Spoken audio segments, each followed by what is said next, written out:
আসসালামু আলাইকুম। দর্শক, আর ২৪ ঘন্টার কিছু বেশি সময়। তারপরই শুরু হতে যাচ্ছে আমাদের কাঙ্ক্ষিত ত্রয়োদশ জাতীয় সংসদ নির্বাচন। সুদীর্ঘ প্রায় ২৫ বছর পরে আমরা একটি অবাধ, নিরপেক্ষ এবং সুষ্ঠু নির্বাচনের প্রত্যাশা করছি। যে নির্বাচনের মাধ্যমে আমরা বেছে নেব জাতির আগামী দিনের কান্ডারিকে। সেই ভাবি কান্ডারি হিসেবে ২ জনের নাম খুব জোরে সোরে উচ্চারিত হচ্ছে। তার মধ্য থেকে একজন ইতিমধ্যেই নিজেকে প্রধানমন্ত্রী হিসেবে ভাবতে শুরু করেছেন। তিনি নান আদার দেন তারেক রহমান। কিন্তু আমি তাকে প্রধানমন্ত্রী হিসেবে দেখতে চাই না। কেন চাই না? তার কারণগুলো তুলে ধরছি। আমরা জানি মানুষ মাত্রই দোষ ত্রুটির ঊর্ধ্বে নয়। কিন্তু যিনি হবেন একটি মর্যাদাবান জাতির প্রতিনিধি, তার দোষ ত্রুটি হতে হবে নগণ্য। তিনি নিজেই হবেন অনন্য মর্যাদার অধিকারী, বাকপটু, সুশিক্ষিত, স্মার্ট, বিজ্ঞ। জনগণের বিষয়ে তিনি হবেন বিদ্বেষহীন এবং বৈষম্যহীন। কিন্তু আমরা অতীতে কি দেখেছি? আমরা দেখেছি আমাদের সাবেক প্রধানমন্ত্রী কাঁঠাল রানী হিসেবে পরিচিতি পেয়েছেন। তার নিজের ব্যর্থতা ঢাকার জন্য তিনি জনগণকে উদ্বুদ্ধ করেছিলেন কাঁঠাল দিয়ে বার্গার বানিয়ে খেতে। উপদেশ দিয়েছিলেন মিষ্টি কুমড়ো দিয়ে বেগুনি বানিয়ে খেতে, পেঁয়াজ এবং তেল ছাড়া তরকারি রান্না করে খেতে। অথচ এই কাজটা তার ছিল না। ব্যর্থতা অস্বাভাবিক নয়, কিন্তু যার যে কাজ মানায় না তাকে সেই কাজ করাটাই অস্বাভাবিক। নিজেকে সবজান্তা হিসেবে জাহির করতে গেলে হাস্যরসের সৃষ্টি হয় এবং শেখ হাসিনা সেই কাজটাই করতে গিয়েছিলেন। তিনি চালাচ্ছিলেন পুরো সরকার। সেজন্য সকল ধরনের ব্যর্থতায় গোঁজামিলের কৈফিয়ত নিয়ে হাজির হয়ে যেতেন, যা হাস্যরস এবং সমালোচনার জন্ম দিত। এখন ভেবে দেখতে হবে তারেক রহমান এই সমস্ত দুষ্ত্রুটির কতটা ঊর্ধ্বে যাওয়ার সম্ভাবনা রয়েছে। আমি তারেক রহমানকে প্রধানমন্ত্রী হিসেবে দেখতে চাই না। তার প্রধান কারণ হচ্ছে তিনি অল্প শিক্ষিত, তিনি এইচএসসি পাস।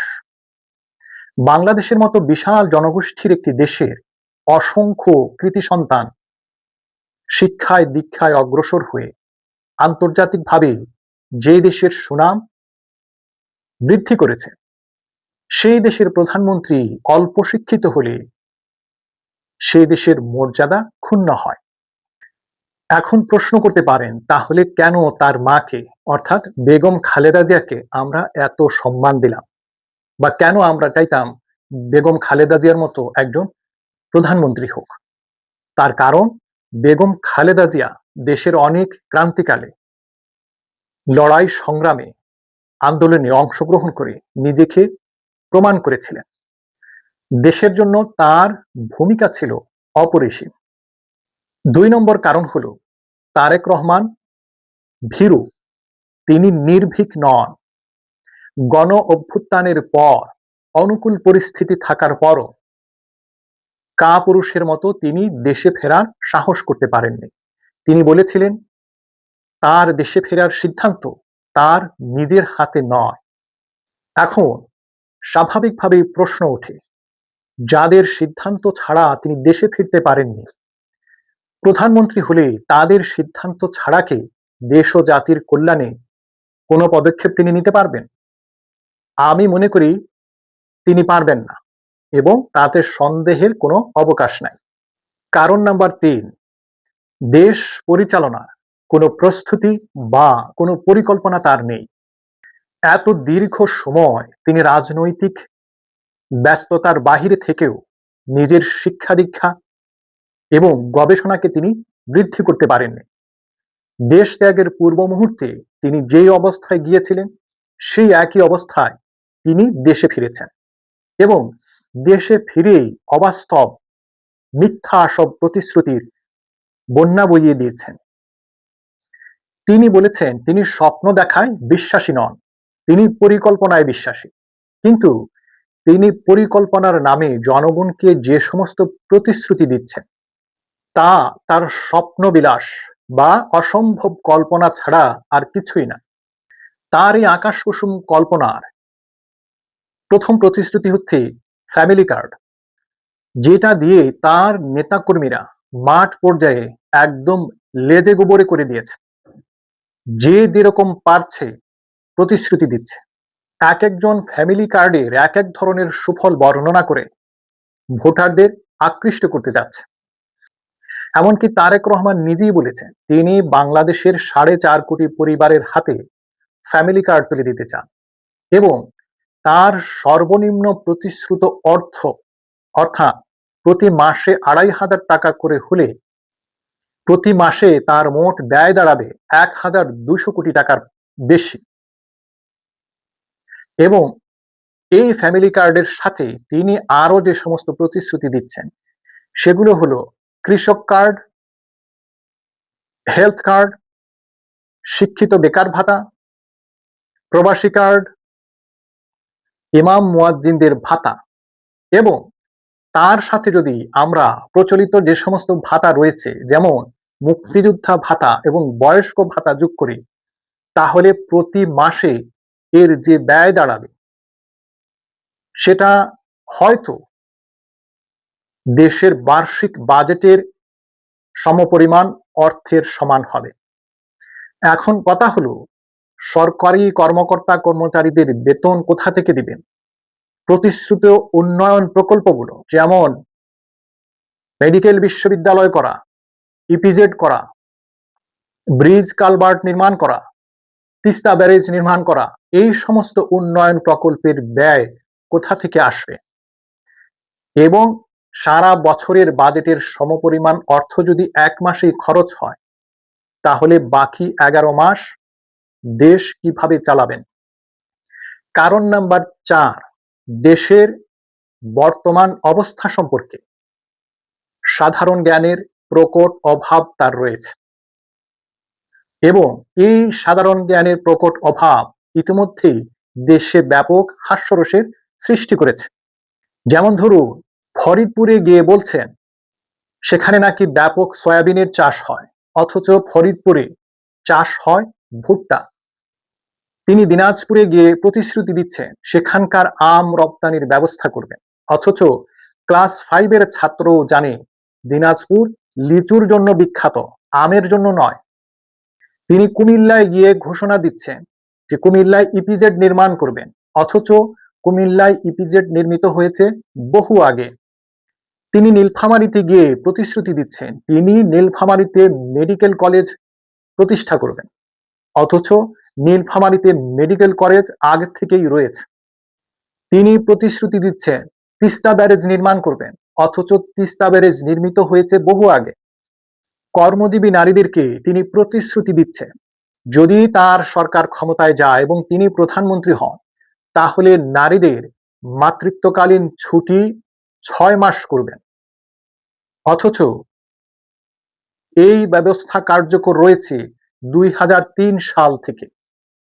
প্রতিপক্ষের বিরুদ্ধে নারী বিদ্বেষের কামান দাগাতে গিয়ে তিনি বলেছেন বদরের যুদ্ধে হযরত আয়েশা রাদিয়াল্লাহু আনহা নেতৃত্ব দিয়েছিলেন অথচ বদরের যুদ্ধের সময় আয়েশা রাদিয়াল্লাহু আনহার বয়স ছিল 7 বছর কি 8 বছর।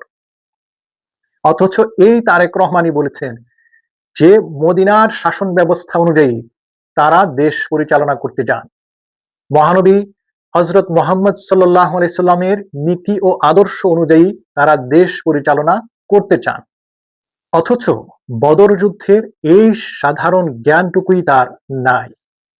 কারণ নাম্বার 5, তারেক রহমান বলেছেন শেখ হাসিনার সন্তানরা চাইলে রাজনীতিতে ফিরতে পারে।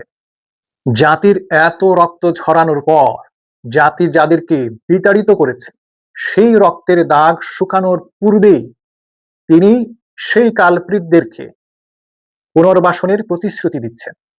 এমনকি তারেক রহমান ইতিমধ্যেই বহু আওয়ামী দুর্বৃত্তকে পুনর্বাসিত করেছেন, যাদের অনেকেই তার সঙ্গে একই মঞ্চে বসে বক্তব্য দেয়।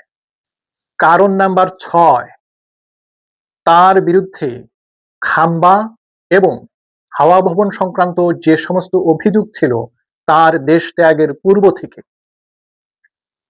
দীর্ঘ সময় পরে দেশে ফিরে তিনি সেই বিষয়ে কোনো পরিষ্কার বক্তব্য দেননি, অর্থাৎ তিনি সেই সমস্ত অভিযোগ অস্বীকার করছেন না।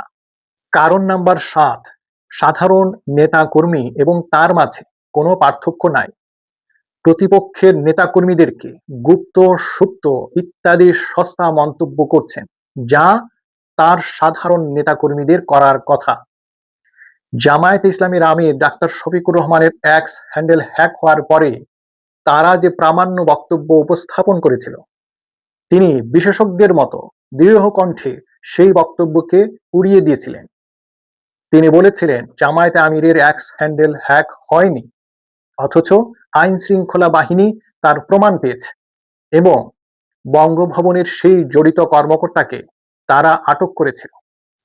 এবং সর্বশেষ কারণ নাম্বার 8, তিনি সমস্ত আওয়ামী বয়ান নিয়ে রাজনীতি করতে চাচ্ছেন, বিশেষ করে মুক্তিযুদ্ধের পক্ষের শক্তি, বিপক্ষের শক্তি, অমুক দেশ বিরোধী, রাজাকার, আলবদর, আল শামস ইত্যাদি মন্তব্য করে তিনি জাতিকে বিভক্ত করার পুরনো বন্দোবস্ত অব্যাহত রেখেছেন, যা ইতিমধ্যেই জাতি ছুঁড়ে ফেলে দিয়েছে। তার এসব কর্মকাণ্ড বিশ্লেষণ করলে মনে হবে যেন তিনি দীর্ঘ সময় নির্বাসিত থেকে শুধুমাত্র আওয়ামী লীগের রাজনীতিকে অনুসরণ করছিলেন এবং সেই সমস্ত বয়ানকে দখল করার অপেক্ষায় ছিলেন। এমনকি আপনাদের মনে আছে নিশ্চয়ই, শেখ হাসিনা প্রায় সময় জাতিকে সমবেদনা আদায়ের জন্য ব্ল্যাকমেইল করে বলতেন, স্বজন হারানোর ব্যথা আমার চাইতে আর কে বেশি বুঝে।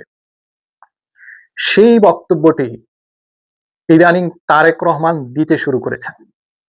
এরকম বলতে গেলে আরো অনেক কিছু বলার আছে, কিন্তু তার বিরুদ্ধে সিদ্ধান্ত নেওয়ার জন্য আমি মনে করি এগুলোই যথেষ্ট। সবাই ভালো থাকুন। আল্লাহ হাফেজ।